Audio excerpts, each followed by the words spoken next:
I call it global leadership, where the L is shared between the global and the leadership, because I think that whether you're local or you're global, it doesn't matter. In fact, there's a term called glocal. So we're all in that world together.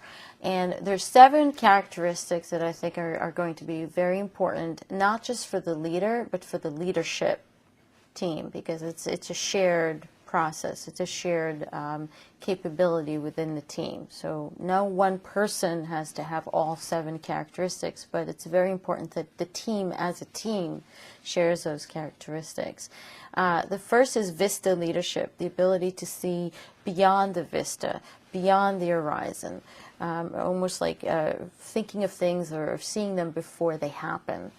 The second is Innova Leadership, so it's innovating and anticipating the needs of the customers or the needs of the business even before they occur. So this is almost asking to step up a bit the leadership capability and be beyond the horizon, beyond what is currently going on, and reinventing it a little bit. The third is Adaptive Leadership.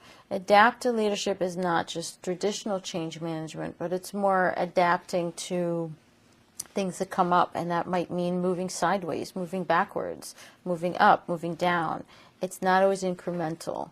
So adaptive leadership has that capability of movement wherever it's necessary.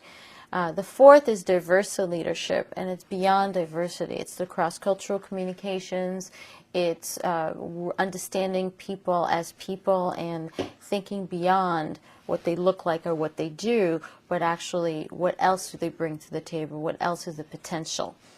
The fifth is community leadership. Community leadership has to do with not just establishing the communication, but developing the mechanisms for real interaction, for real engagement in creative ways, just like we just discussed, and even more, building the next level for that.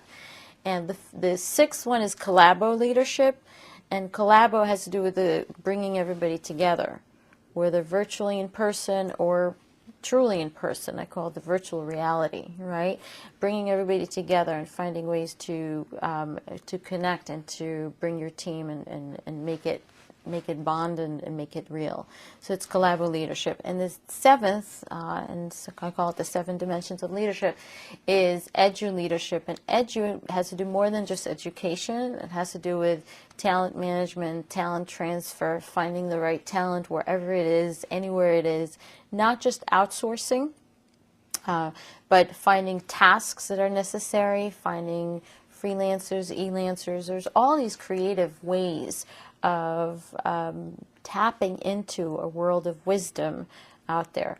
So these are the 7 dimensions that I think are critical to any leadership team of the future, virtual or not. And it's a shared role. So as the leader or as the manager, if you are a virtual manager, think about these 7 elements and think about who on my team has those capabilities and how do we integrate that as a full team together.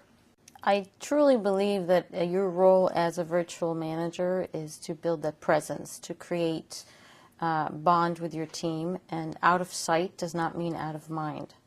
So finding ways to connect your team members, finding ways to connect them to you and to each other, and building the mechanisms that you would build with any team, but now using this space, whether we call it cloud, a global superhighway, virtual reality, build the space for people to connect in this new work environment.